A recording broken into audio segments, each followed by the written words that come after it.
আমি Shreya. Welcome to আমার নতুন একটা মিনি ব্লগ। সকালবেলা তো ঘুম থেকে উঠে দেখি বাবা যাচ্ছে বাজারে ওল আর পটল নিয়ে। তো বাবা বাজারে বেরিয়ে যাওয়ার পরে আমি শুরু করে দিলাম আমার কাজ করা। কারণ আজকে যেহেতু মা বাড়ি নেই, তো বাড়ির সব কাজ আমাকেই করতে হবে। প্রথমেই তো উঠানটা ঝাড় দিয়ে নিলাম, আর ঝাড় দিয়ে ব্রাশ করতে করতে বাইরে কতগুলো পটল ছিল সেগুলোকে তুলে নিলাম রান্না করার জন্য। তারপরে তো ঘরে এসে এক গ্লাস জল খেতে খেতে আমি আমার জন্য এদিকে চা করে নিলাম, আর চাটা করে একটা বিস্কুট নিয়ে বসে পড়েছিলাম চাটা খেতে। তারপরে রান্না করতে হবে, তাই এদিকে আমি ভাতটাও বসিয়ে দিয়েছিলাম। আর তারপরে তো বাবা বাজার থেকে আসার সময় পরোটা নিয়ে এসেছিলো, তো সেটা খেয়ে নিলাম।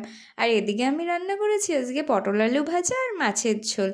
বিকেলবেলার দিকে তো আমি চলে গেছিলাম আমাদের রজনী জমিতে রজনী ফুল তুলতে।